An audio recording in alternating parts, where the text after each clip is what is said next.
ahí ya entrando al tema, si no hay otra pregunta, vamos ya al tema y vamos a seguir con pensamiento de la antigüedad y hoy tenemos que terminar, porque ya arrancamos atrasados, hoy tenemos que terminar la escolástica, digamos, el pensamiento medieval. Así que tenemos una clase bastante extensa, por supuesto, y como va a estar el material, lo voy a ir haciendo un poco más rápido y por ahí voy a ir salteando algunas filminas y yendo más a la síntesis. Pero para repasar un poco lo que vimos la clase pasada, ¿cuál era el objetivo? O sea, la economía como ciencia estaba ausente en el pensamiento antiguo, lógicamente. ¿Por qué lo incluimos en un curso de historia del pensamiento económico, el pensamiento griego? ¿Quién me puede hacer un aporte de eso? ¿Por qué lo tratamos? ¿Por qué arrancamos de ahí? ¿Qué preocupaba en esa época? ¿Cuál era el objetivo de los filósofos, de los pensadores? La forma de organizar la sociedad. Perfecto, la forma. ¿Y qué buscaban? ¿Qué decían los pensadores? Que la sociedad, primero, ¿por qué el ser humano vivía en sociedad? Para poder satisfacer sus necesidades. Exacto, estaba Para demostrado. Porque por sí solo no lograría lo mismo que en grupo. Exacto, estaba demostrado que el ser humano, desde el punto de vista de llevar adelante su vida, era más fácil hacerlo en sociedad, en comunidad.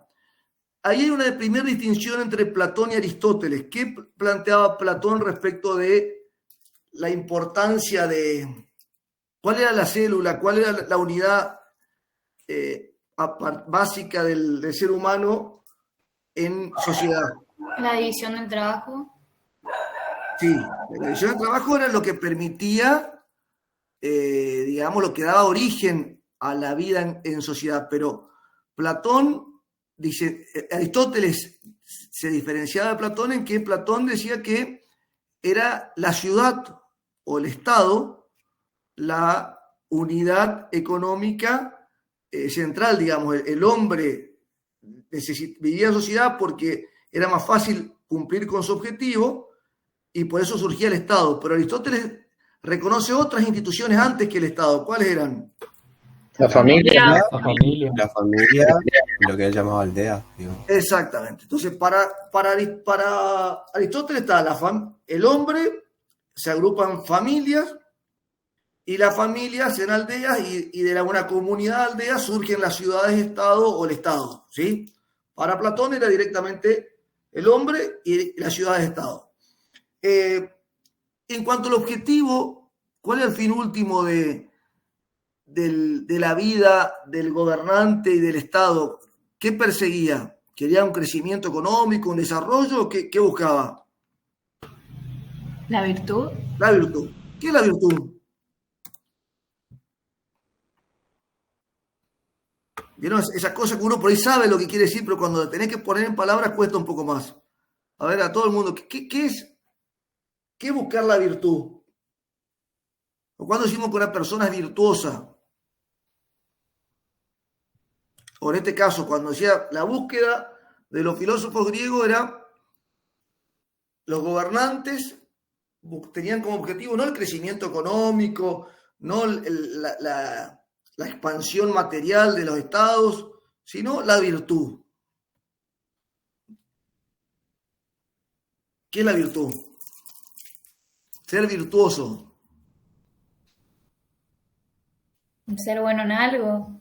Sí, es hacer el bien. En realidad lo que se buscaba era hacer el bien, hacer lo justo, lo correcto. O sea, un término muy subjetivo porque lo justo para uno y para otro puede ser diferente, pero lo que se buscaba era hacer el bien, que los ciudadanos y los gobernantes contribuyeran y que la ciudad y las reglas que regían a la ciudad contribuyan a que el ciudadano haga el bien, que vaya por lo justo, que haga lo correcto.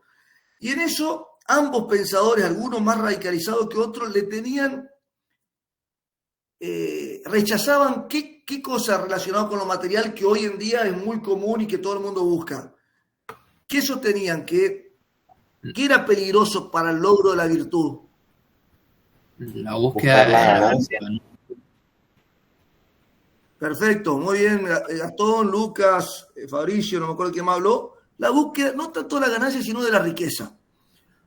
Tanto Platón como Aristóteles decían, hay dos situaciones peligrosas de caer que pueden atentar contra el logro de la virtud. ¿Cuáles eran? O sea, en términos más cotidianos decían la pobreza y la riqueza. Y si queremos usar términos un poquito más sofisticados, ¿qué diríamos? ¿Cómo lo llamaban a la pobreza y a la riqueza? La indigencia. Muy bien. A la pobreza, a la indigencia y a la riqueza, ¿qué le decía? ¿Cómo lo decían? Crematística, o sea, perseguir la riqueza. La crematística, vamos a ver ahora. La crematística era la forma de una actividad económica que no estaba bien vista, pero cuando Platón decía hay que evitar la riqueza, decía otro término que era la opulencia. Acuérdense.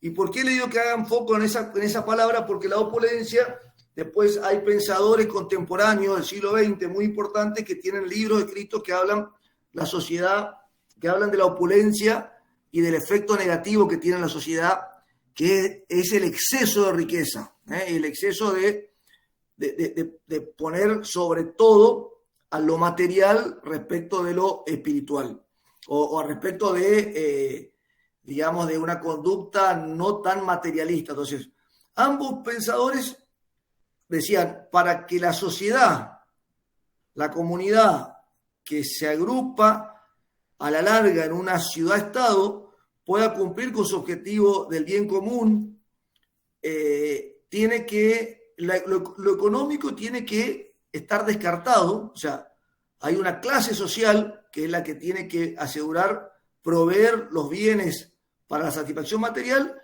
pero no tiene que caer en la opulencia ni en la indigencia, porque cualquiera de estas dos situaciones, pobreza, riqueza, va a desviar a los ciudadanos de su objetivo, que es hacer el bien. Yendo un poco a lo filosófico, me parece importante por ahí destacar, Platón en lo filosófico hace una distinción que es muy común hoy entre cuerpo y alma. ¿Se acuerdan un poco de eso? ¿O alguien leyó o lo vio en filosofía o en la secundaria? ¿Qué sostenía Platón al respecto? Ya era un planteo más filosófico. A ver si me acuerdo un poco, creo que se refería a que había, por ejemplo, los gobernantes y los guerreros tenían una tendencia o partes, ¿no es cierto?, no sé si del cuerpo o del alma, que estaban más relacionados con la virtud, mientras que los comerciantes, los traficantes, digamos, estaban más relacionados con lo físico. ¿Puede ser? Está bien. Antes de eso, un poco más adelante decía, todo ser humano está compuesto por cuerpo y alma.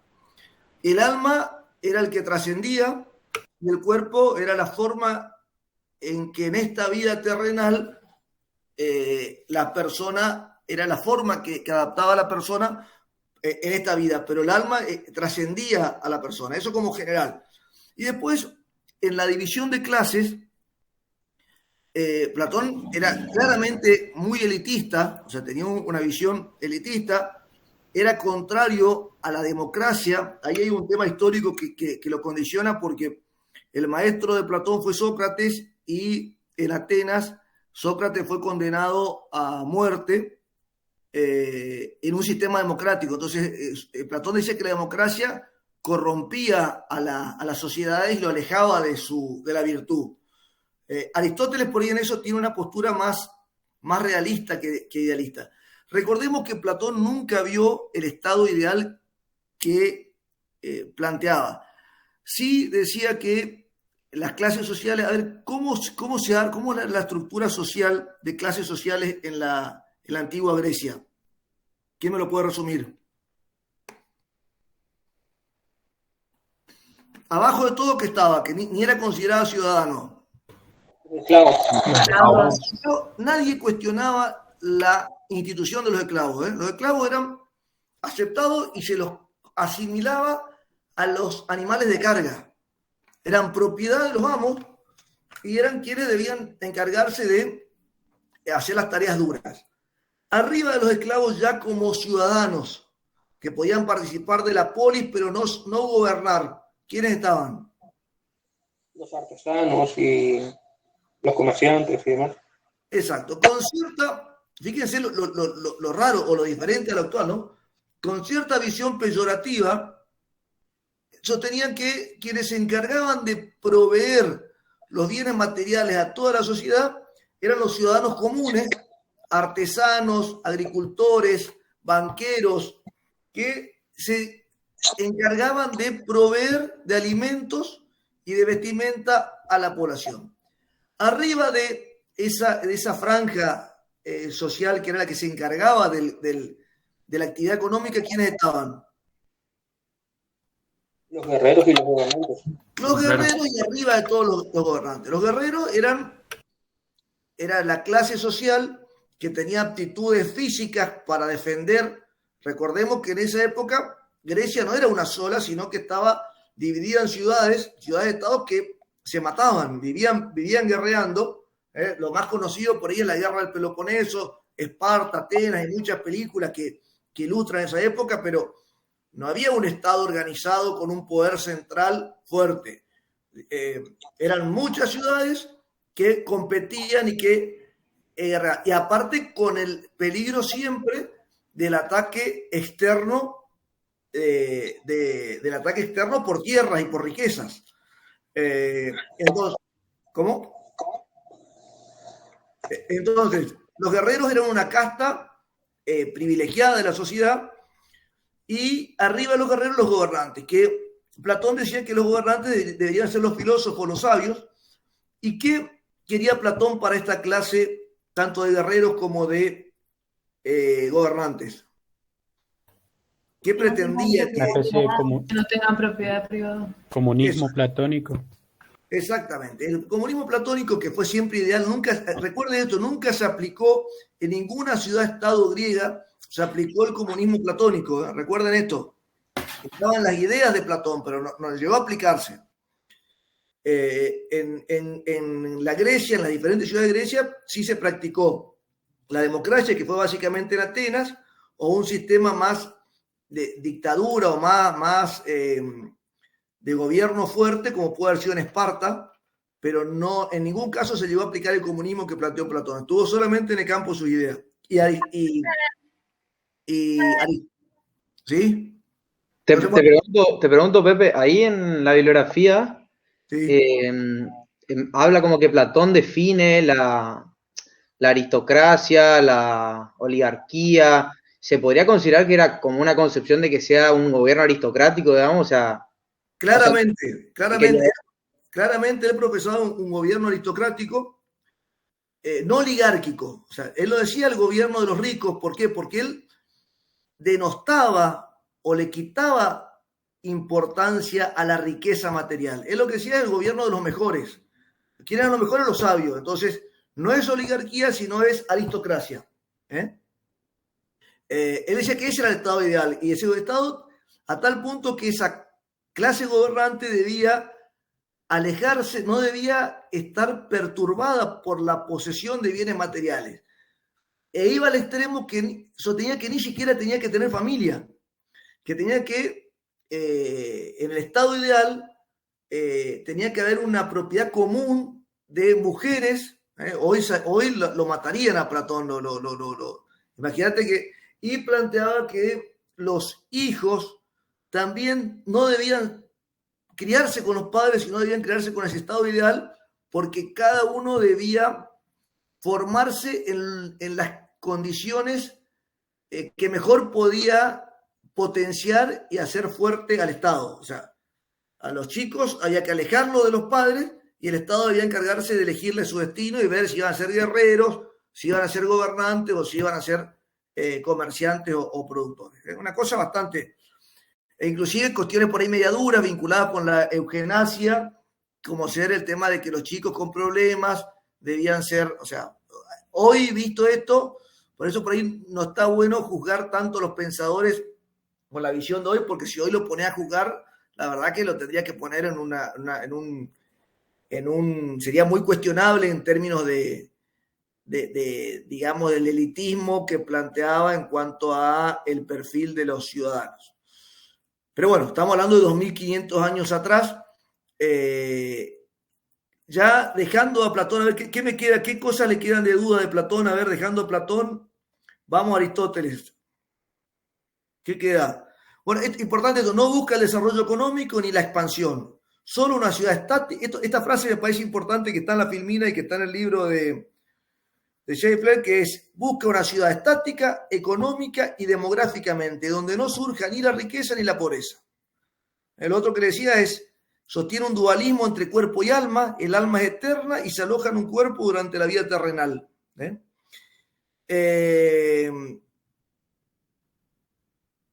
Y hay una frase media bizarra que es: entre amigos verdaderos todo es común, porque ese elitismo que planteaba y de alguna forma esa visión aristocrática decía: los gobernantes, entre los gobernantes tiene que ser todo común. ¿Por qué decía que no tiene que tener propiedad?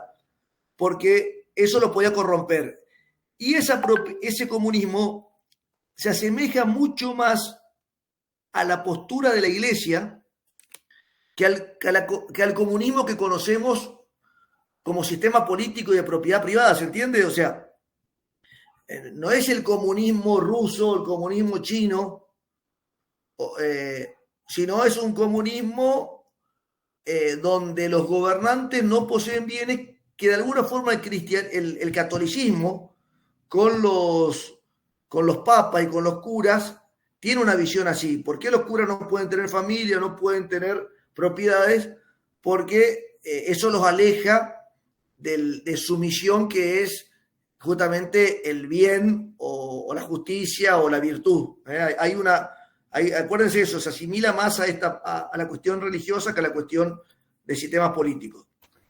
Vamos, yo tengo una duda ahí del tema de los estratos. Yo tengo mil dudas con los griegos, está claro, así que, pero vamos a compartirla. No, yo tenía una duda porque el profe había dicho en la clase pasada como que estos estratos no se podían mezclar. Pero a mí se me hizo que en una parte leí, digamos, que sí podía, por ejemplo, dos comerciantes criar un hijo que después esté en otro estrato distinto. Sí, es cierto eso.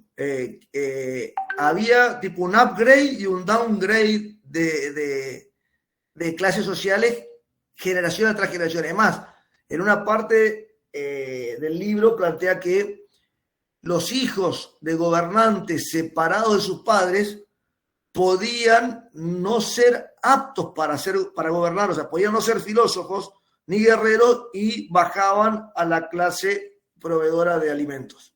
¿Está bien tu punto, Lucas?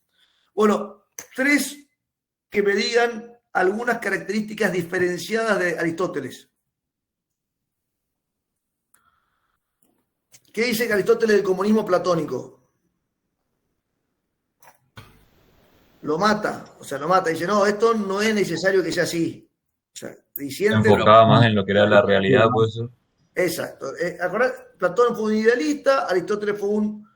Lo de Aristóteles es súper destacado. 2400 años después, Aristóteles sigue teniendo vigencia y muchas de las cosas que dice Aristóteles nos suenan mucho más normales y más comunes hoy. Es más, el liberalismo toma mucho Aristóteles, la escolástica toma mucho Aristóteles. Aristóteles dice: no es necesario que los gobernantes no tengan bienes. Sí, ahí me gustaría que tengamos bien en claro y que nos quede qué visión tenía Aristóteles de la propiedad privada. ¿Era la visión de la propiedad privada absoluta? O sea, hoy tenemos una visión de propiedad privada absoluta, excepto algunos sectores políticos, que ahora ya que hay un... Bueno, después vamos a ver la escolástica, vamos a ver Santo Tomás, por ahí ese tema. Hoy las personas, lo que dice la legislación, las leyes y los códigos es que vos dispones de tu propiedad libremente. ¿Qué decía Aristóteles al respecto? Puede ser solamente para los bienes que satisfacieron una necesidad, digamos, al propietario. Los de consumo, decís vos, los bienes de consumo, sí, pero hay algo más ahí. Decía que estaba a favor de la propiedad privada, pero con uso común. Ahí está. diferenciaba entre la propiedad y el uso. Entonces, que eso después, acuérdense que eso lo retoma la escolástica, el pensamiento cristiano lo vuelve a tomar a ese concepto, que es, o sea, Aristóteles decía, no, si los bienes son comunes, si los bienes de producción son comunes, nadie los cuida. Gran verdad. Entonces decía, no, es mejor que las personas sean propietarias, porque lo van a cuidar más, y ponía ejemplos. Decía, ahora hay un límite. ¿Cuál es el límite? El límite del uso. Si por cuestiones de indigencia o de pobreza extrema, una persona necesitaba ocupar un bien del que no era propietario, podía hacerlo, como uso, no como propiedad. Ahora, cuando ustedes escuchan por ahí, hay declaraciones de Grabois. ¿Vieron Grabois, que es el abogado que es dirigente político? Cuando habla Grabois, que no es ningún caído de catre, Grabois, es un tipo preparado, formado intelectualmente. Grabois hace referencia a esta visión aristotélica y hace referencia, no sé si lo cita Aristóteles, a Santo Tomás de Aquino, que también le pone un límite al concepto de propiedad privada. A mí me gusta nombrarlo como la propiedad privada relativa, es decir, no es absolutamente privada, sino es tuyo, lo cuidás, lo explotás, pero en casos extremos, en casos de urgencia, puede ser usado. ¿Vieron todo el lío que hubo con el campo de el Entre Ríos, que fueron y ocuparon, todo el tema de las ocupaciones, el andamiaje histórico que tienen estas posturas, están un poco en esta visión de la propiedad común para el uso, con lo cual no es una propiedad privada absoluta. ¿Qué más decimos Aristóteles que merezca en el plano económico destacarse? Separó el intercambio natural del intercambio crematístico. Muy bien. ¿Y eso cómo lo podemos resumir?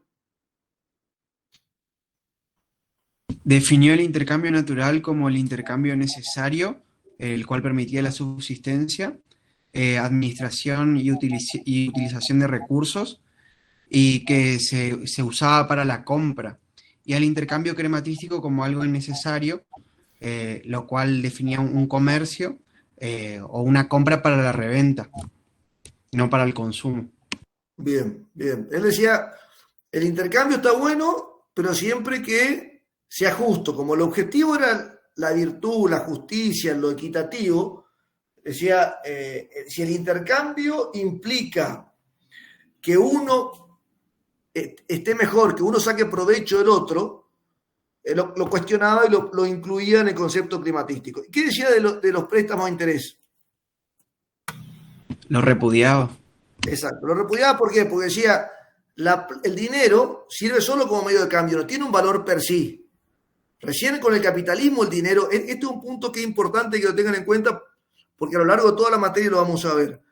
El dinero per sí no tiene valor, entonces solamente sirve para intercambiar. Ahora, si yo presto dinero, si presto 100 y me vuelven 120, le estoy dando un valor en sí al dinero, que hoy el principio básico del capitalismo es que el interés es el pago por el uso del dinero ajeno, y el capital tiene diferente valor según el transcurso del tiempo. Hoy es esencial, y todos los sistemas políticos y económicos y jurídicos están basados en ese concepto totalmente aceptado. Bueno, tanto Aristóteles, Santo Tomás de Aquino, por ahí empieza, ahora vamos a ver, a suavizar un poco este concepto, pero fue muy cuestionado el tema del interés. Así que bueno, ese es otro de los puntos de Aristóteles importantes. Pero podemos decir que Aristóteles fue más realista, fue defensor de la división del trabajo, que después ¿quién retoma el tema de la división del trabajo como pilar de su visión económica y política? Adam Smith. Muy bien, Paula, o no sé quién dijo, pero Adam Smith. Adam Smith toma la división del trabajo como un pilar esencial, y ya lo planteó Aristóteles, y también plantea la propiedad privada, sacando esta visión relativa de que cuando hay necesidad el uso puede ser compartido, se basó en la propiedad privada. Voy a compartir pantalla y vamos a ver algo de Jenofonte y algo de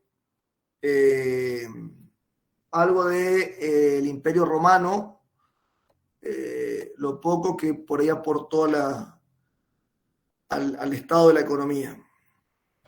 Ahí estoy compartiendo, vamos acá y acá nos vamos a... ¿Lo ven ahí? Sí, perfecto. Bueno, a ver, vamos más atrás. Bueno, creo que de Adam Smith ya está. Acuérdense una cosa, la teoría del valor es importante en todos los casos tener medianamente en claro qué planteaban los pensadores de el valor, cómo está dado el valor de las cosas. Y acá Jenofonte hace un aporte, que vamos a verlo, vamos a verlo por parte. Jenofonte fue más contemporáneo de Aristóteles, perdón, fue más contemporáneo de Platón, quiero decir, por la fecha. Él fue, el gran mérito que tiene Jenofonte es el de la definición de economía, que es la administración de la casa. ¿Se acuerdan que lo vimos en economía? Y bueno, pero Jenofonte fue como menos teórico, menos idealista que Platón, inclusive hasta plantean que fue un tipo más terrenal que Aristóteles, inclusive, porque fue muy apasionado por el teatro, por la vida, por la cultura de la comunidad. Bueno, también al hablar a interesarse por la economía y definió la economía como la administración de la casa o de la aldea, se preocupó mucho por temas de administración más que en elucubraciones teóricas de la economía. O sea, tuvo varios principios administrativos, habló de la eficiencia, habló del liderazgo, siempre en el marco de la división del trabajo, como los otros dos pensadores. Hizo un tema interesante que después en el siglo XVI y XVII se vuelve a tratar, que es la división del trabajo está limitada por la extensión del mercado.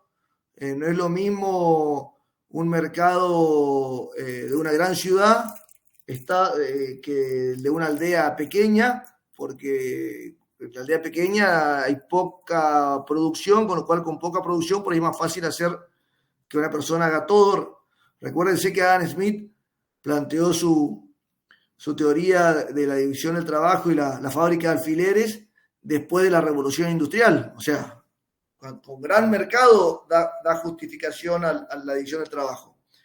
Ahí pone un ejemplo de un pueblo pequeño, eso lo dejo después para ustedes, ya lo tienen. Definió la economía, también habló del hedonismo. ¿Tienen presente el concepto de hedonismo y cuál es la antítesis el opuesto de hedonismo? Y el hedonismo por ahí ya estaba más enfocado en lo que era el placer más terrenal, digamos, y la antítesis sería el estoicismo, que es, bueno, como que lo contrario. Perfecto. ¿Quién sos? Mauricio Villacorta. Bien, Mauricio, perfecto. El hedonismo, o sea, es la búsqueda del placer, es el fin último del placer, y el estoicismo es el deber o la virtud o lo justo. Entonces, como que hay ahí son dos corrientes muy marcadas de pensamiento griego, y yo te diría que hoy día sigue siendo, por ahí las sociedades siguen dividiéndose entre posturas más hedonistas y posturas más estoicistas. Bueno, yo diría que por ahí como el aporte de Jenofonte es esto, más que nada, la administración, la división del trabajo, estas visiones de mercado, de alguna forma acá podemos ver cómo anticipa un poco el tamaño del mercado y cómo en función a eso hay herramientas o técnicas de administración. Recordemos siempre, si tenemos que sintetizar y decir, la economía como ciencia no existió en el pensamiento griego. Pero hay esbozos o planteos económicos, sobre todo de Aristóteles, creo que el que más profundiza un poco con este tema, la economía crematística, la economía natural, pero estaba todo sujeto a qué disciplina. ¿Cuál era la ciencia madre en esta época? La política. Sí, podemos decir la política, podemos decir la filosofía, podemos decir la ética. O sea, yo te diría que diciendo cualquiera de estas tres cuestiones, tampoco se conoce. Sí, la ética era el fin último. La política era cómo se organizaba la sociedad para cumplir para cumplir con la ética, y la ética era la conducta que debía inspirar a los gobernantes y a los ciudadanos. Para no demorarnos tanto, vamos a Roma. ¿Qué saben de Roma? A ver, ¿qué aportó Roma al pensamiento económico? El derecho romano. Exacto. La clave de Roma fue, a ver, lo que se sabe es que el pueblo romano, el imperio romano, fue un imperio guerrero que se expandió por todo el mundo. Recordemos siempre esto, en el año 0, Roma estaba ocupando Oriente Cercano. ¿Por qué? ¿Cómo sabemos esto? Vamos a ver que no leímos nunca nada de historia antigua, pero ¿cómo sabemos que el imperio romano se expandió hasta Oriente Cercano y un poco más allá? ¿Por Jesús? Exactamente. ¿Quién dijo? Vicente, por Jesús. En catecismo sabíamos que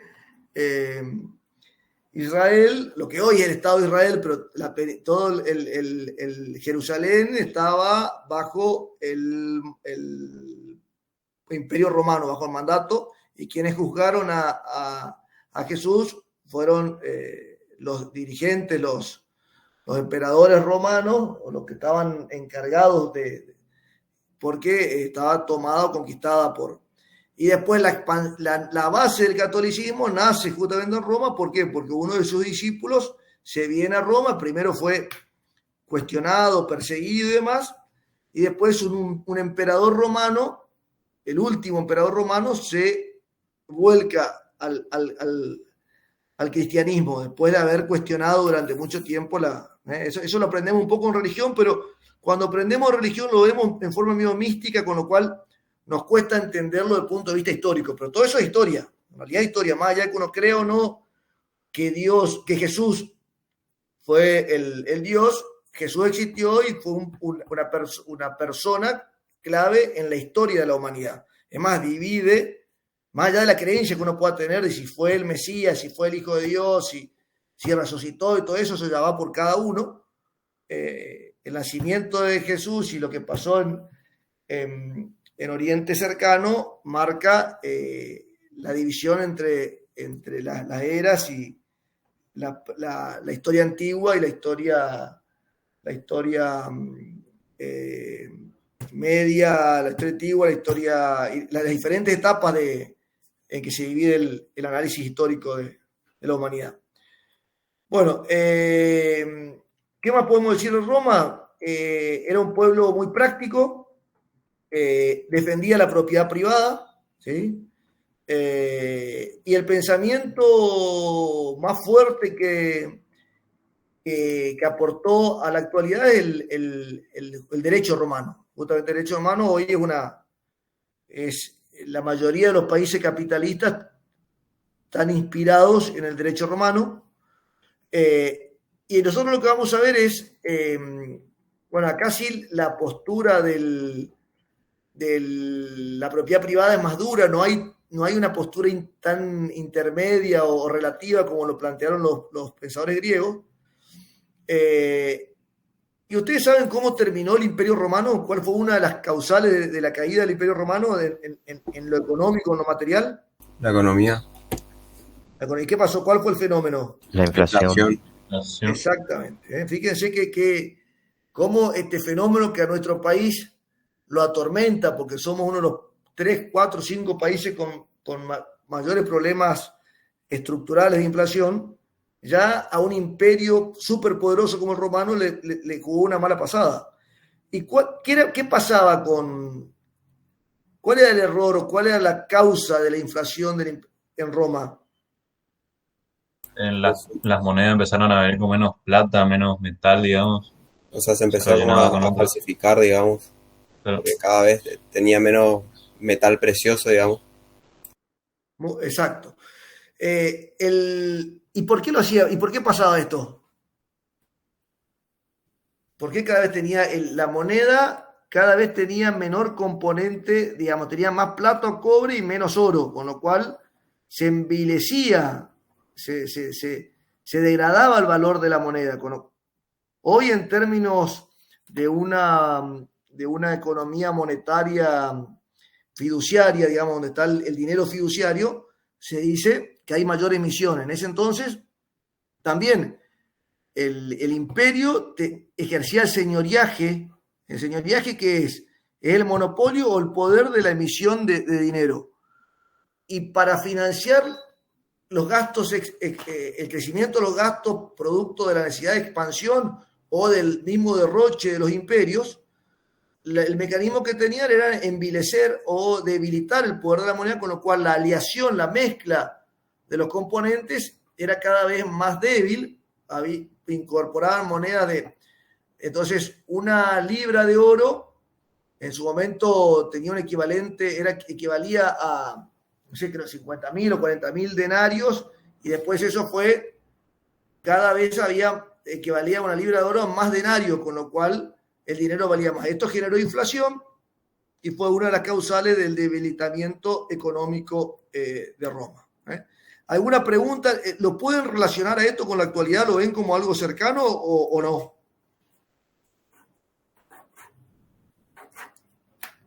Hola. ¿Le parece? ¿Me escuchan? Sí, profe.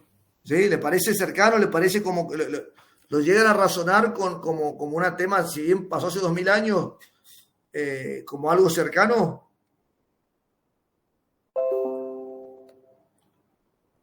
Y sí, de alguna manera está amplificado porque antes como que había cierto respaldo en algún metal y bueno, ahora no necesariamente. Exacto. Bien, muy bien. En el dinero fiduciario, donde no hay más el requisito de la equivalencia o de la convertibilidad o el respaldo oro, es como que hay más grado de libertad en la autoridad. El señoriaje se lo ejerce con mayor impunidad de alguna forma, ¿no? Bueno, que el derecho romano es un poco ya lo que dijimos. Del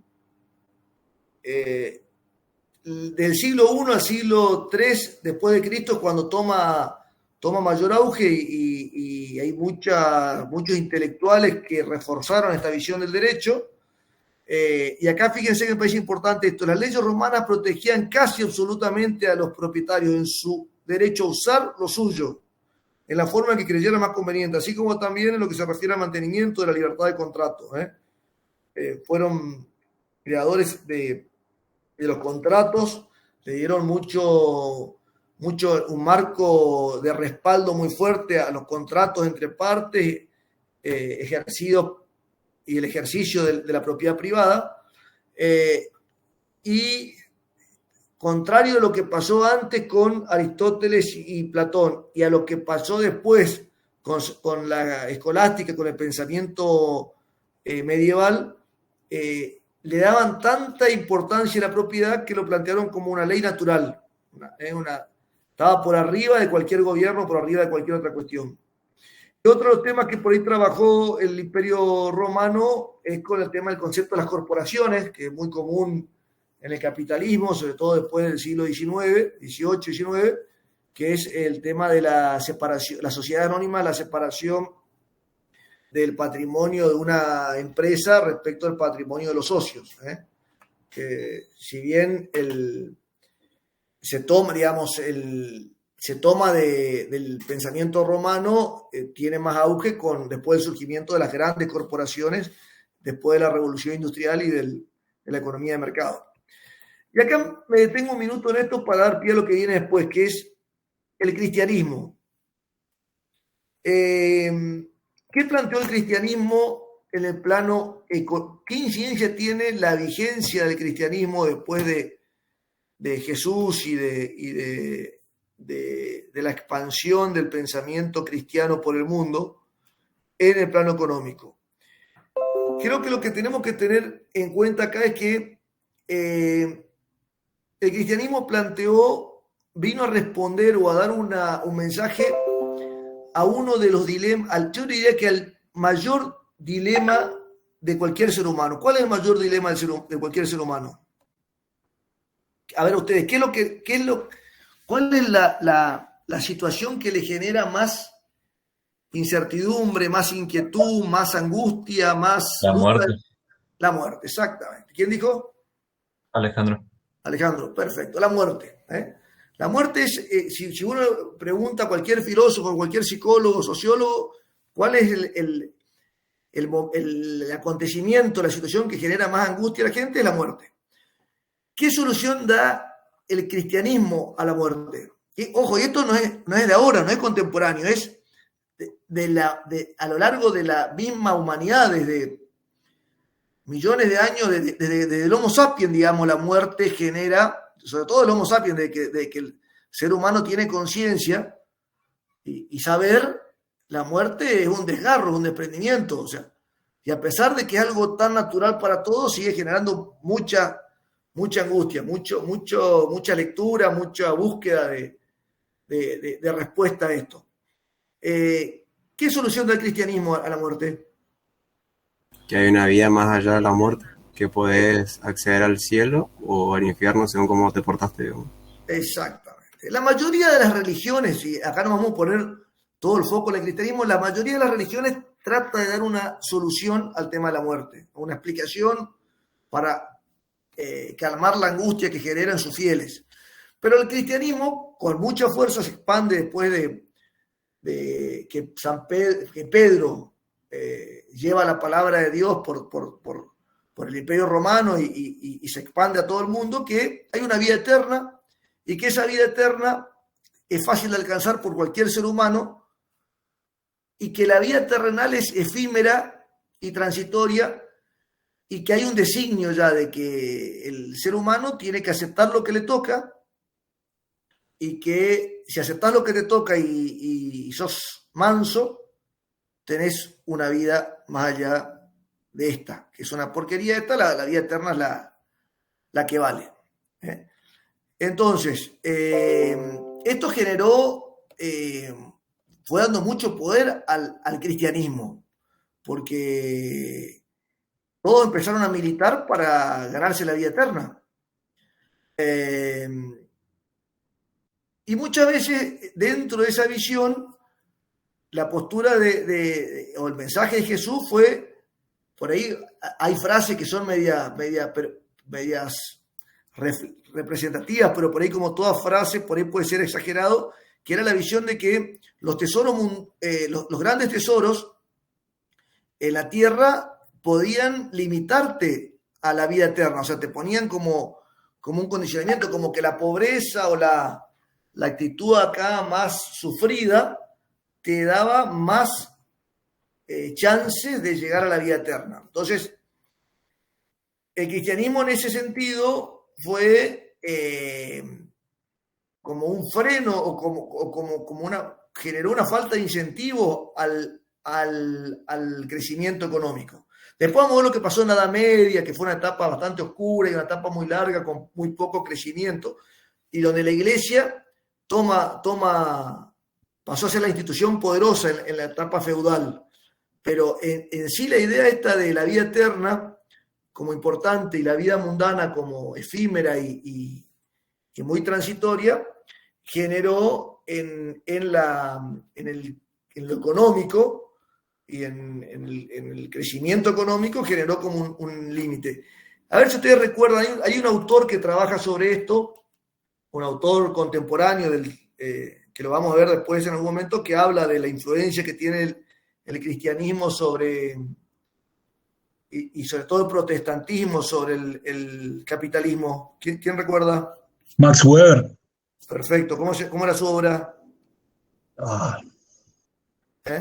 La ética protestante era la ética protestante y su influencia sobre el capitalismo. Habla de cómo los países por ahí que abandonaron el catolicismo y se fueron a la postura más protestante, más afín, porque ahí cambia un poco el planteo de decir, bueno, la riqueza o los dones terrenales son premios que da Dios a las buenas conductas. Entonces ahí hay como que McWeber analiza de que en realidad esa visión del protestantismo era más compatible con el crecimiento, y hace una correlación y dice, los países que crecieron después del siglo XVIII son aquellos países que no quedaron tan aferrados a la postura culposa que tiene el catolicismo, sobre todo con respecto a la riqueza.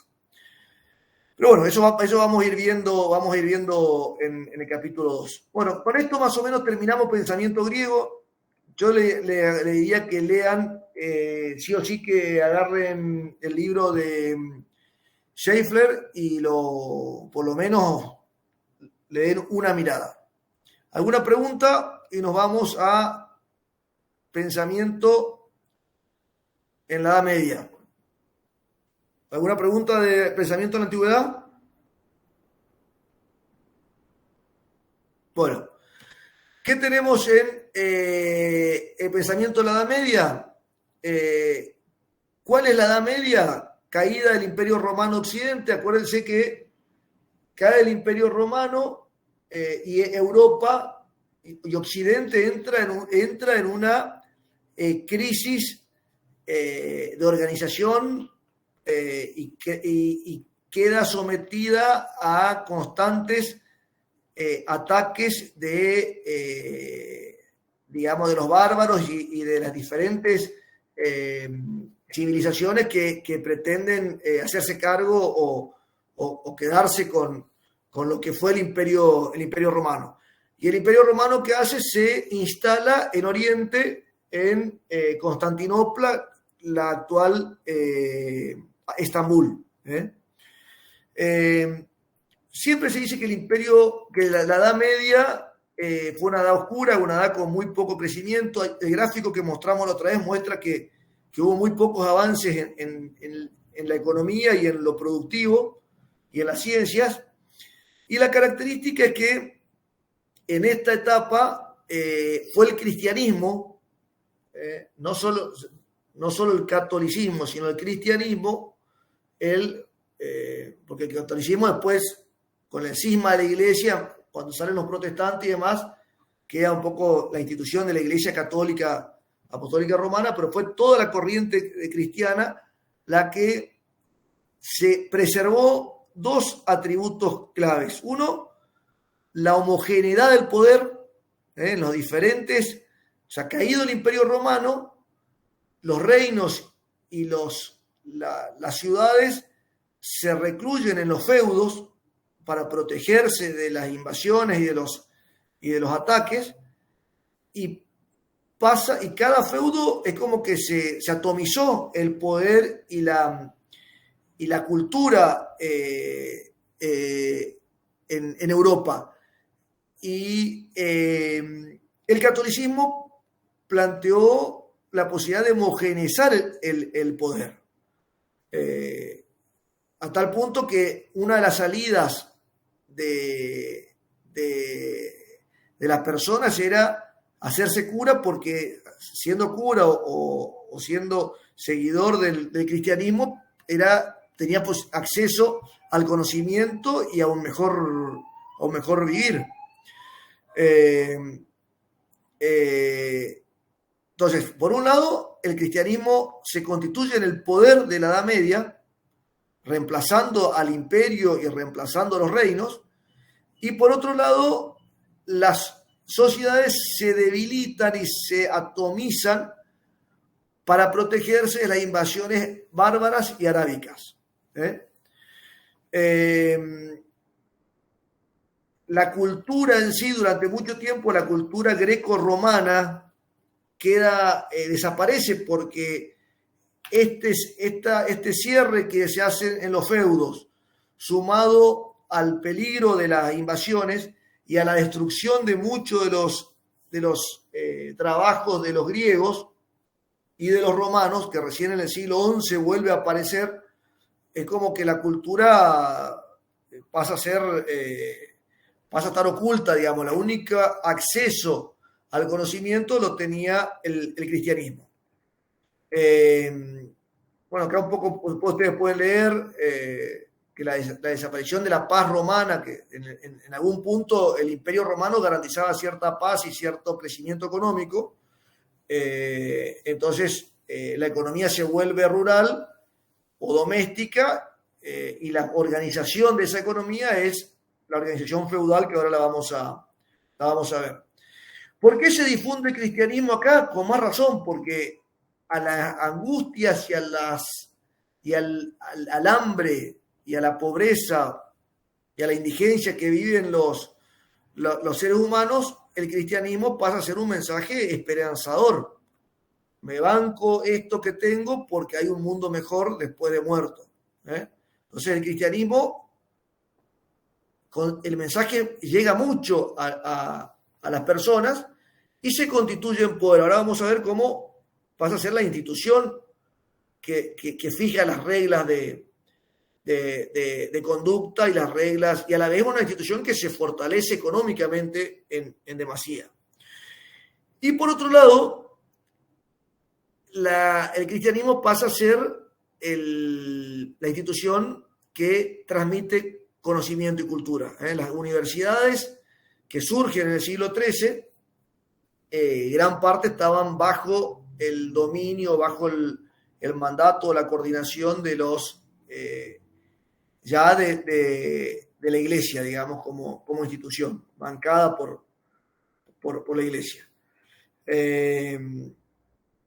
Bueno, la organización social de la Edad Media, esto ya lo vieron en varias materias y lo vieron en todas las instancias de educación, es el régimen feudal.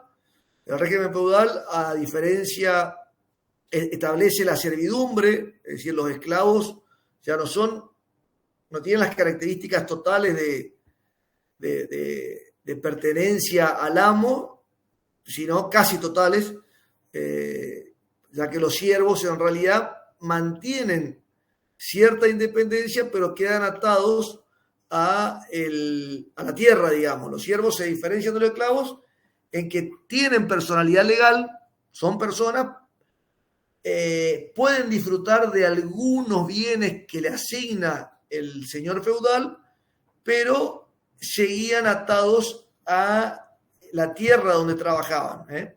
No podían abandonar la tierra, no podían abandonar el feudo sin autorización del señor, y el señor por lo general no lo autorizaba. Bueno, hay muchas películas. ¿Sí? Una pregunta, ¿y los siervos querían abandonar la tierra, digamos? Sí, en realidad el que abandonaba la tierra quedaba expuesto a los invasores, a los bárbaros, a que lo hagan percha. Hay una película, ¿cómo se llama? Los Miserables, puede ser que una obra que está muy buena. Yo leí el libro y hay una película, Los Miserables, que es una representación de Víctor Hugo, de un libro de Víctor Hugo que narra cómo vivían los siervos en la época feudal, en el siglo, pero ya terminando la Edad Media, y que se querían independizar. ¿Puede ser? ¿Alguien lo vio? ¿No? Yo no, profe, pero creo que esto lo que sé es como que los siervos eran protegidos por los feudos, digamos. O sea, a cambio de que presten su trabajo, digamos, que trabajen para ellos, digamos, y los protegían, digamos, y se quedan en su terreno. Exacto. Bueno, pero hay una etapa que un poco lo que pregunta Vicente es, ahora, digamos, el pensamiento de la iglesia y este tema de la vida eterna hacía que la gente sea muy mansa. Entonces, ¿qué va a cuestionar la autoridad? Me tocó esto. Pero hay, te digo, Los Miserables, búsquenlo en Netflix, muestra que es una película en formato de ópera cantada, donde muestra cómo las personas, algunos siervos ya querían independizarse, porque no se olviden que al final de la Edad Media empiezan a surgir los artesanos, los mercaderes, entonces empieza a surgir una nueva clase social que terminó siendo la burguesía a la larga. Entonces empezaron a querer buscar ya, bueno, ahora no me quiero adelantar, pero el quiebre básicamente ahí es decir, el hombre empieza a desafiar los designios de Dios.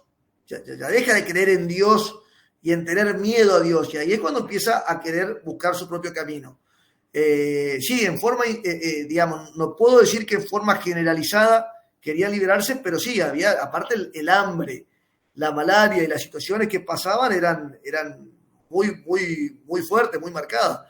Y el reino, como vamos a ver acá, fíjense, porque el señor feudal, si bien era autoridad, el señor feudal también tenía que rendir tributo, y acá tributo en el concepto literal de la palabra, al rey.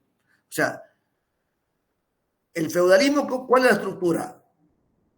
Un reino, la nobleza o los nobles eran propietarios de la tierra. Y el rey otorgaba la parcela, el feudo, a los nobles, pero no en propiedad, sino que lo daba en comodato. Acá está el concepto. No era una propiedad absoluta, sino que se asemejaba más a un concepto de usufructo, sujeto a deberes militares, personales y económicos. ¿Qué tenía que hacer el señor feudal? Rendir. El rey era propietario de todos los derechos legales sobre la tierra, asignaba tierras en grandes cantidades a los nobles, señores feudales, los que a su vez los reasignaban a diversos subarrendatarios. Estos términos actuales. Los siervos, a cambio de tributos normalmente muy elevados. En la Edad Media la propiedad feudal se convirtió en la sede del poder político, pero el señor feudal también ejercía funciones de gobierno en su territorio. Los hombres libres, y acá viene Vicente lo que vos preguntabas, ya hacia el siglo XIV, XIII, XIV y XV, empiezan a surgir las villas, que después dieron origen a lo que después se llamaron los burgos, y los burgos dieron origen a lo que fue la burguesía. Estos hombres libres, ¿qué hacían? Empezaban a ser mercaderes, ya no todavía con el concepto elitista griego de que los mercaderes eran una clase, de hecho surgían de los siervos, pero se empieza a constituir una clase social intermedia que es lo que después termina siendo la burguesía, que eran los siervos libres porque el señor feudal le daba la libertad, o libres porque se escapaban, entonces eran libres entre comillas, que es un poco, y empezaban a ejercer algún tipo de actividad productiva. Surgen los gremios, donde eran artesanos, zapateros, textiles, etc. Y algunos más pícaros y más vivos empiezan a cumplir la función de banqueros, con alguna plata es más, banqueros que le prestaban guita a los señores feudales. O sea, empieza a surgir una clase social de hombres libres con poderío económico que se empieza a, de alguna forma, a interrelacionar con la nobleza. Recordemos que todo esto desemboca en ¿qué? ¿Dónde desemboca y cuándo se institucionaliza o cuándo toma primacía los hombres libres, no nobles, que empiezan a pretender el poder y empiezan a pretender jugar en primera clase? ¿Cuál es el hito histórico de esto? La Revolución Francesa, para industrial. Exacto. En 1789, la Revolución Francesa dice, los hombres libres queremos no ser los únicos que pagamos impuestos, porque la nobleza no paga. Llegó un momento en Francia donde solamente pagaban impuestos el 33% de la población y de las tierras, porque el resto estaba en manos de la iglesia, que no pagaba impuestos, y de la nobleza, que tampoco pagaba impuestos. O sea, ahí es cuando como que viene fíjense lo loco de esto, ¿no?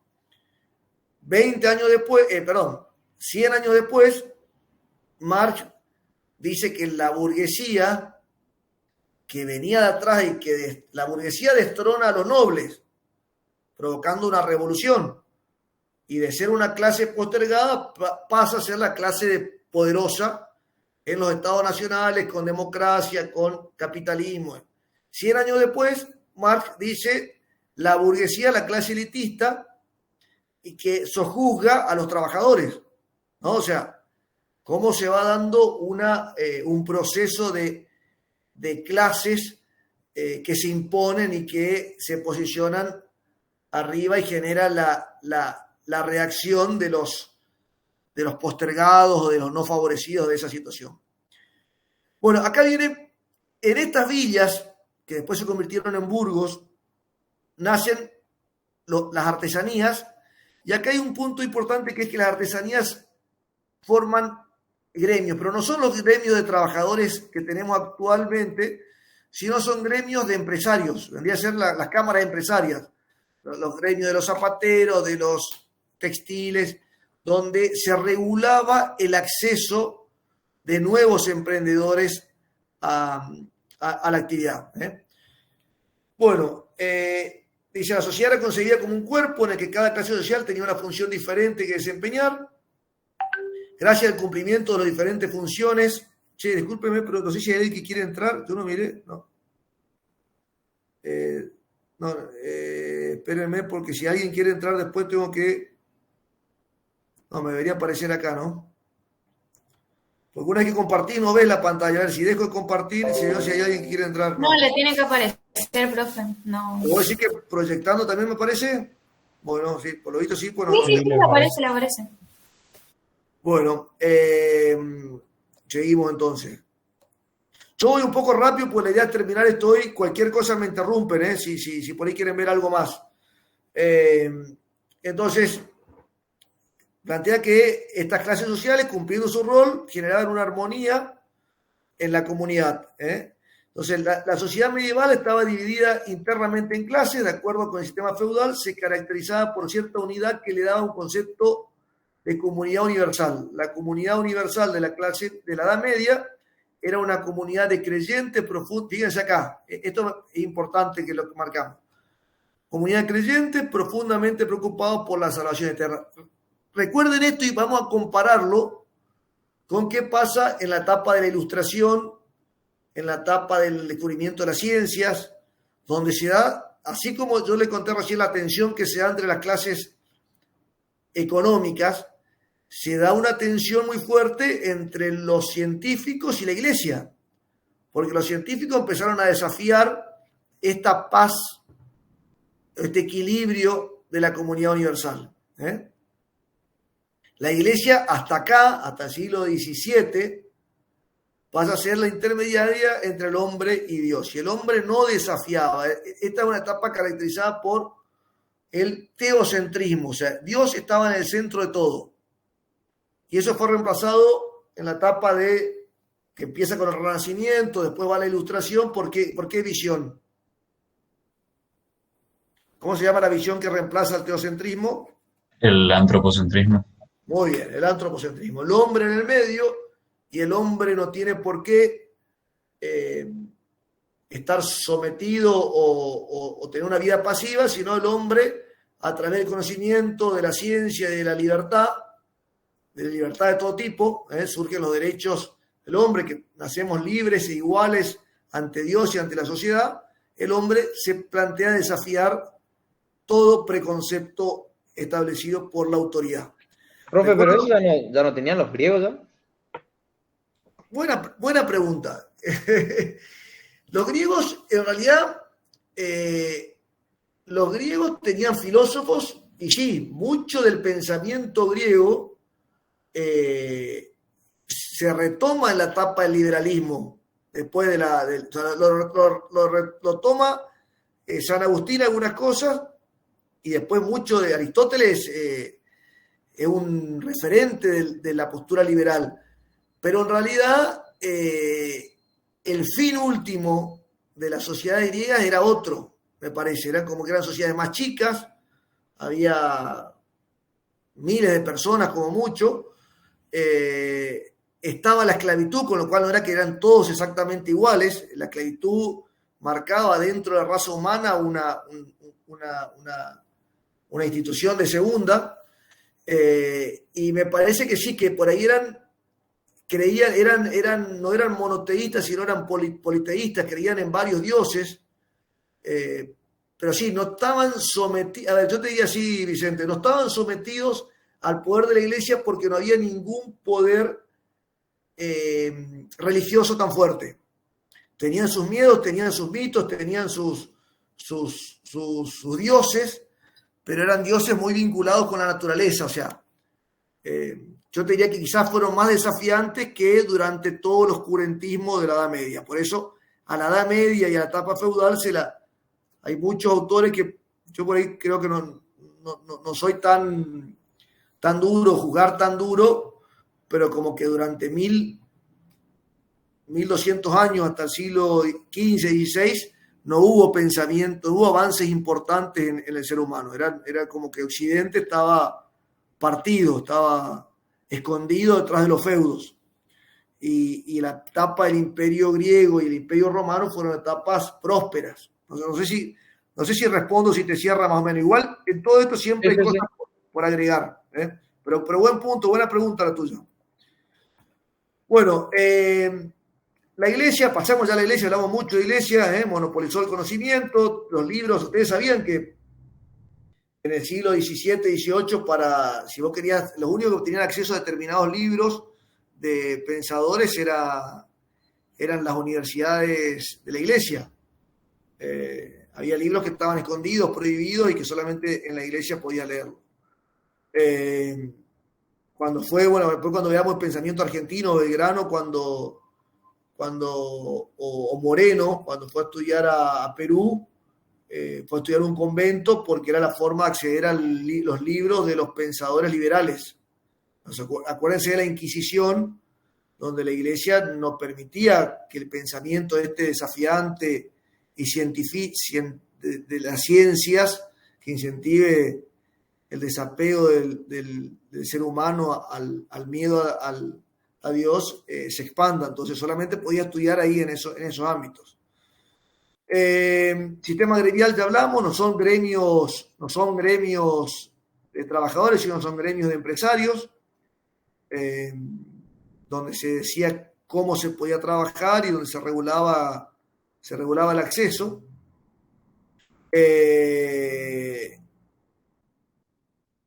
Bueno, acá en toda esta etapa no hay análisis económicos, todo está muy sometido a lo ético y a lo teológico en esta época. Le respondo un poco a esta idea de que la iglesia era el principal. Acá un poco también responde esto que había planteado. El principal interés del clero era la justicia, no el intercambio. Y una forma de justicia, el tema del intercambio, pero común, el intercambio justo. Y acá la economía obviamente no era ciencia, y estaba la administración o conseguir los bienes materiales para vivir estaban muy sometidos a la ética y a la moral. Estaban subordinados a estos conceptos. Estuvo muy marcado por la idea esta de moderación, no riqueza, no pobreza. Los bienes materiales eran considerados medios, nunca fines. Acá también toma un poco el pensamiento griego. La pasión por la riqueza era condenada. La codicia era un pecado. Y todo aquel que en esta etapa, ojo, muy diferente a lo que pasó después de la Revolución Francesa, todo aquel que ejerciera actividades que le garantizaran un enriquecimiento rápido era visto como con recelo, con forma peyorativa. Bueno, nos quedan 15 minutos, vamos a Santo Tomás de Aquino. Santo Tomás de Aquino, del siglo XIII, vivió poco, vivió 49 años, nació en Italia, y por ahí vamos a lo más importante. Estudió filosofía en París y en Colonia, se desempeñó como profesor de la Universidad de París, y se lo considera, en filosofía se lo estudia como filósofo también, y acá en economía, como pasa con muchos de los pensadores que vamos a estudiar, se lo estudia tanto en psicología como en sociología y en economía.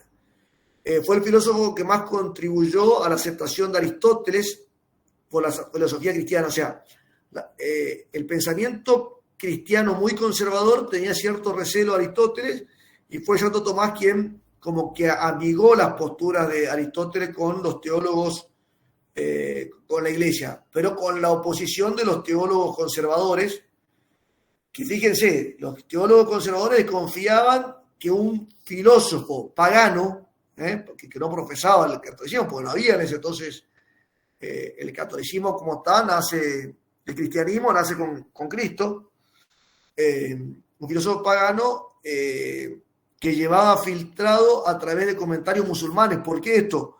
Porque fueron los musulmanes los que permitieron, después de que desaparecieran las obras de Aristóteles, cuando surge otra vez y se descubre y se puede rescatar todo lo que escribió, digamos como que había una desconfianza muy fuerte de la jerarquía eclesiástica. ¿Cuál es la principal obra de Santo Tomás? Suma Teológica. Es un libro, no es económico ni mucho menos, es un principio de teología que lo estudian todos los que estudian para cura. Es como la riqueza de las naciones para los que Suma Teológica, para todos los curas, es como el libro cabecera. Y plantea un método también, un método teológico, un método de comprobar si Dios existe. La verdad que yo lo leí una vez, es medio heavy para mi gusto. Si lo quieren leer, les invito a que lo hagan. Pero plantea cómo comprobar la existencia de Dios y hay un método de 7 preguntas y respuestas que dicen si Dios existe. Para mi gusto es medio tautológico, es como que la misma pregunta te contesta. Entonces, a mí no me aportó mucho, pero quizás alguno lo encuentre más sentido. Bueno, vamos a lo importante de Santo Tomás, el concepto de propiedad. Y acá también retoma un poco lo que decía Aristóteles. Dice, muy parecido, yo creo que toma Aristóteles, el hombre tiene el dominio natural sobre los bienes exteriores. Los bienes de este mundo han sido creados para que sirvan a la satisfacción de las necesidades de todos los hombres, por consiguiente todo hombre tiene el derecho fundamental de usar de los bienes de la tierra. Pero ojo, Santo Tomás distingue entre la potestad de gestión y de disposición de los bienes y el uso de los mismos. Y acá también hace una pequeña disquisición. Entonces, la potestad de gestión y disposición, en cuanto por propiedad privada se entiende la potestad de administrar y de dispensar los bienes autónomamente, es lícito y necesario que el hombre posea cosas como propias.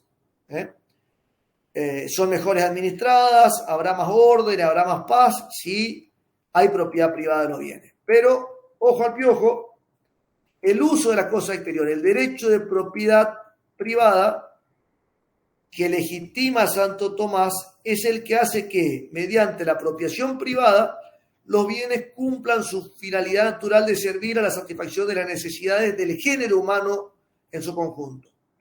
Por lo tanto, el derecho de propiedad no puede nunca impedir el derecho a usar de las cosas que tiene el necesitado.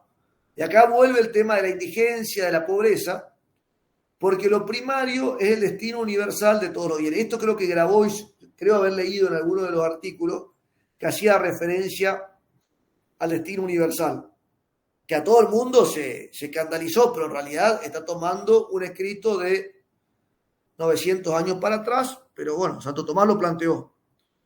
Dice, la propiedad privada no justifica la posesión de lo superfluo, es muy subjetivo, muy difícil de saber qué es superfluo y qué no.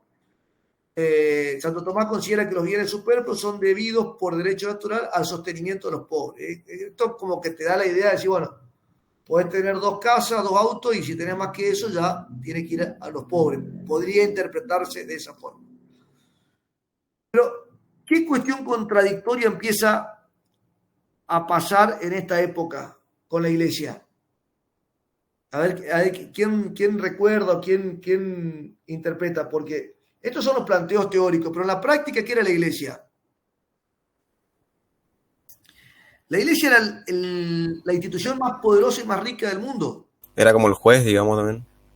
Sí, por un lado sí, porque, por un lado los curas y los papas eran quienes daban la salvación y el camino y el pasaporte a la vida eterna, pero por otro lado, las indulgencias y todo lo que los sectores ricos pagaban o aportaban, no que pagaban, aportaban a la Iglesia, le generaba un poder que hasta el día de hoy lo tiene, digamos. Entonces, por un lado era esta visión, pero por otro lado la iglesia ya era una institución millonaria, una institución muy rica. Entonces había alguna cuestión ahí de contradicción. En caso de extrema necesidad, puede el pobre tomar las cosas ajenas que necesite para salir de la situación. Y acá empieza un concepto que anótense, y si quieren por ahí, no sé cómo estudian ustedes, pero si hacen algún apunte en un Word, planteen qué opinaba de la teoría del valor los diferentes economistas. Vamos a ver que todos tienen una postura sobre cómo se determina el valor de los bienes. Como que corta transversalmente a toda la materia de la teoría del valor. Y otro de los temas claves es, que vamos a ver ya cuando la economía toma la forma de ciencia, qué tanto de Estado y qué tanto de mercado sostienen los economistas que debe haber. Esos son como dos temas que a lo largo de todas las escuelas ustedes van a terminar de leer y van a tener más o menos claro, bueno, qué opina del valor y qué opina del mercado versus Estado. No tanto en esta época, porque en esta época estamos todavía en lo que Heilbronner decía, que el qué, cómo y para quién producir no lo definía el mercado, con lo cual no era un tema de investigación científica, sino quién lo definía, qué, cómo y para quién producir. En esta etapa. ¿Leyeron el capítulo 2 de Heilbronner? La Lo definía la autoridad. En esta etapa la autoridad. Anteriormente en la antigüedad la fuerza. Acá la autoridad. En la época de los imperios la fuerza. El imperio romano se expandía, la fuerza y la autoridad, digamos, pero la fuerza era y en algún momento, en la época feudal, probablemente la tradición y también la autoridad. O sea, es como con la conjunción entre tradición, fuerza, tradición y autoridad. Y después de mitad del siglo XVIII, o quizás de principio del siglo XVIII, ya fue el mercado, primero incipiente y después tomando formas que Adam Smith en La riqueza de las naciones lo interpreta como la mano invisible, que era la mejor asignadora de qué, cómo y para quién producir. Bueno, ¿qué decía Santo Tomás? Que el valor de las cosas tenía que ser el precio justo. ¿Y qué es un precio justo? Como el principal objetivo de los escolásticos. Escolástico, recuerden que viene de escuela, era la escuela religiosa que era la corriente de pensamiento filosófica del cristianismo. Entonces, tenía que haber justicia, tenía que haber equidad entre la compra y la venta. Y esa equidad está dada por una equivalencia entre lo que daba quien vendía y lo que recibía quien lo compraba. Entonces, ese precio debería expresar en términos monetarios el valor verdadero de la cosa. Sigue siendo subjetivo esto, ¿no? Entonces, en el análisis estocástico, el razonamiento económico respecto al valor tiene dos vías diferentes, que no se reunieron, reconoce dos vías, pero que, fíjense que recién la escuela marginalista vuelve a hablar en el siglo XIX, fines del siglo XIX, vuelve a hablar de esta idea entre el valor determinado por el costo, que te marca la oferta, y el valor determinado por la demanda, que te deriva en la curva de demanda, costo. O sea, todos los economistas, van a ver ustedes que todos los economistas clásicos, desde Adam Smith, David Ricardo y demás, planteaban que Carlos Marx, inclusive, que algunos lo incluyen como economistas clásicos por esta teoría del valor, establecen que el valor de las cosas está dado por su costo. Recién el análisis subjetivo del valor surge con la escuela marginalista, como vamos a ver. Pero Santo Tomás hace una distinción entre la teoría objetiva, que es la del costo. ¿Cuánto vale una cosa? El valor de los recursos y los factores utilizados. O lo que el que compra considera que vale, por eso lo demanda. Santo Tomás coloca la utilidad del objeto como fundamento de la teoría del valor, pero plantea que no tiene que haber crematística, no tiene que haber un comercio crematístico también en esto. Pero hace este aporte, digamos, como un aporte económico entre valor, aspecto subjetivo y aspecto objetivo. Con respecto al salario, lo mismo y más aún, habla del salario justo. ¿Cuál es el salario justo? Es el que le permite a una persona, a un trabajador, vivir, atender a su familia y ahorrar para las épocas malas. Siempre ustedes van a ver un aspecto ético, y en este caso del salario, que impida la explotación del trabajador. En esta época, ahora a ustedes les parecerá obviedades, pero recordemos que todos los derechos laborales recién surgen en el mundo en el siglo XX. En esta época todavía hay resabios de la servidumbre o de la esclavitud. Bueno, con respecto a la licitación, acá Santo Tomás como que avanza un poquito más que Aristóteles, dice, distingue comercio natural y comercio crematístico, y dice, pero bueno, el crematístico, el comerciante, agrega algo de valor a la relación porque permite que el bien llegue a manos del consumidor y algo crea utilidad, por lo cual algo puede cobrar. O sea, que es como que se va dando, ¿qué es lo que puede cobrar? Aquello suficiente para subsistir, para ganarse la vida, para cubrir los gastos de él y de su familia. O sea, da un pasito más allá de lo que da Aristóteles. Bueno, sí es bastante duro con el tema de interés. En toda la Edad Media se prohíbe el préstamo de interés, a pesar de que la historia dice también que la Iglesia era prestamista como entidad de poder, pero prohíbe los préstamos de interés, también con un argumento parecido al que sostenía Aristóteles. Pero después avanza un poco y dice, no, el préstamo para consumo está cuestionado, pero el préstamo para producción no tanto, pero en realidad lo condenan, pero justamente lo condenan porque existe, o sea, existía, y existía y con tasas de interés usurarias, o sea, en realidad lo que existía era la usura. Acá el libro de Schaeffer dice 200%. Imagínense, 200% anual en una economía con una inflación moderada, realmente es poliatorio. Al que no tenía lo dejaba totalmente pobre. Y acá plantea este tema de los bienes duraderos y bienes de consumo. Con lo cual, por ahí para los bienes duraderos plantea que se justifica el cobro de una renta. ¿Por qué? Porque la persona que toma un préstamo para bienes duraderos iba a ganar algo de plata, iba a producir, iba a ganar algo de plata, con lo cual abre la puertita a los préstamos para bienes duraderos. No así para los bienes de consumo. Bueno, y acá para terminar, también con este tema, que ustedes lo habrán visto en matemática financiera y lo van a ver en finanzas de empresa, dice, bueno, está bien, no te justifico la tasa de interés por el uso del dinero ajeno, por el diferente valor que tiene en el tiempo un bien, sino por los títulos extrínsecos. ¿Qué son los títulos extrínsecos? Los títulos aparte de la operación de préstamo en sí. ¿Y cuáles pueden ser? Los conceptos que forman parte hoy de cualquier operación financiera. Daño emergente, cuando no te lo pagan. Lucro cesante, cuando vos le das plata a otra persona, dejás de poder usarlo, con lo cual cesás algún beneficio, o costo de oportunidad también, hoy lo conocemos como un concepto mucho más moderno.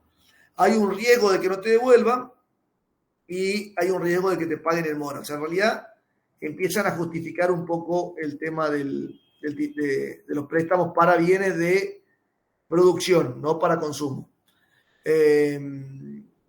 Bueno, fíjense que la Iglesia sostuvo la culpa o la prohibición a los préstamos de interés hasta el año 1830, que recién ahí cambia de postura. Bueno, hay conceptos acá. Oresme, le hago una introducción y cortamos. Oresme fue un visionario, se anticipó a la teoría cuantitativa del dinero y a la ley de Grisham, que se dio cuenta de que el exceso, fue un precursor de la teoría monetaria. Fíjense, en el año 1360 y pico, plantea su teoría monetaria que plantea que el exceso de emisión o el exceso de monedas genera inflación y condena y dice, durísimo su análisis, pero muy, muy actual, dice que es peor la inflación que la usura, porque la usura, me pareció muy interesante esto, la usura hay acuerdo de partes, o sea, el que presta y el que recibe el préstamo se ponen de acuerdo. En la inflación causada por exceso de emisión o por aleaciones de moneda, por bajar la calidad de las monedas, que lo hace el Estado ejerciendo el monopolio de la emisión de dinero, que se llama señoriaje, es algo impuesto, con lo cual es el Estado que se está aprovechando y que esa inflación termina castigando o haciéndole perder poder de compra al que tiene la plata. Profe, entonces, ¿qué dijo que era peor? Peor la emisión excesiva, o sea, repasando ahí, dice, el señoriaje es el monopolio de la emisión de dinero. Si el Estado, para financiar sus gastos, ¿sí?, emite en exceso y genera inflación, ¿qué hace? Que quienes tengan ese dinero guardado, producto de pierda valor, la inflación hace perder poder adquisitivo.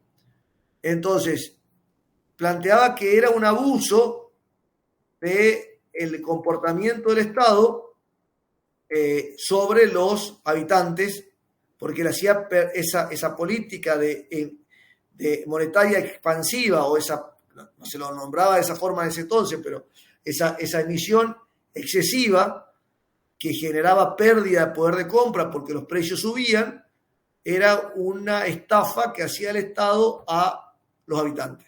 ¿Se entiende? Sí, profe. Acá dice puntualmente, normalmente este comportamiento permitió al Estado pagar sus deudas tomando préstamos en términos nominales, o sea, no tomaba préstamos, en realidad lo que hacía es, el Estado debía y al emitir más